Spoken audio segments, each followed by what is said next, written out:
Hello दोस्तों, आपका हमारे इस चैनल में स्वागत है। दोस्तों, सत्य वो चीज़ है जिसे कोई हरा नहीं सकता। कहते हैं सत्य परेशान हो सकता है लेकिन हार नहीं सकता। लेकिन दोस्तों, आज हम बात करने जा रहे हैं कि सत्य पर आखिर क्यों भारी पड़ जाता है असत्य। जो सत्य होता है, जो सत्य के रास्ते पर चलता है, उसको एक पल के लिए रोना आ जाता है, ये सोचकर कि हम सत्य हैं, हम सत्य के रास्ते पर चलते हैं, फिर भी अकेला क्यों? आखिर क्या फ़ायदा है मुझे सत्य के रास्ते पर चलकर, जब जो असत्य बोल रहा है, जो असत्य के रास्ते पर चल रहा है, वो मुझसे ज़्यादा खुश है। और दुख की बात यह है कि मैं सत्य होकर भी अकेला खड़ा हूँ और वो असत्य होकर भी सबके साथ खड़ा है। मीन्स सब उसी का साथ दे रहे हैं।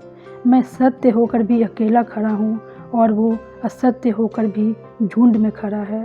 उस वक्त ऐसा लगता है जैसे सब बेकार है, सब फिजूल है। हम सत्य होकर भी अकेले खड़े हैं और वो असत्य होकर भी खुश और सब इसके साथ है। क्या मतलब है हमें अच्छाई के रास्ते पर चलने का?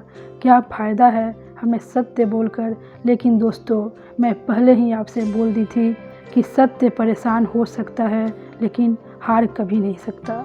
चाहे कोई भी युग हो, अंत में सत्य की ही जीत होती है और असत्य को मुंह की खानी पड़ती है। सत्य में वो ताकत होती है जो असत्य में कभी नहीं। जो सत्य होता है उसकी चारों तरफ जय होती है और जो असत्य होता है उसको मुंह छुपाना पड़ता है। जो सत्य के रास्ते पर चलता है, दुनिया उसे युगों युगों तक याद रखता है और जो असत्य के रास्ते पर चलता है उसकी सत्ता ज़्यादा दिन तक नहीं होती।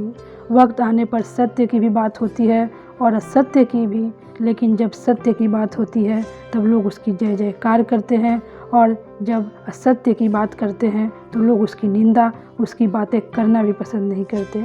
बात आज दुर्योधन की भी होती है और अर्जुन की भी, लेकिन जब अर्जुन की बातें होती है तो लोग उसकी बातों को सराहते हैं, उसकी बातों को अपने जीवन में उतारने की कोशिश करते हैं, उसके जैसा बनने की कोशिश करते हैं। और जब दुर्योधन की बातें होती है तो लोग उसकी बातों को धुतकारते हैं और कहते हैं उसके जैसा कभी मत बनना। तो दोस्तों, सत्य में ये पावर होता है कि आपको हमेशा के लिए महान बना देता है। भले उस वक्त हमें बुरा लगता है, लेकिन आने वाले वक्त में सत्य की चारों तरफ जय होती है। दोस्तों, अब मैं ये बोली थी कि जब आप सत्य होकर भी असत्य साबित किए जाते हैं तो हमें उस वक्त क्या करना चाहिए।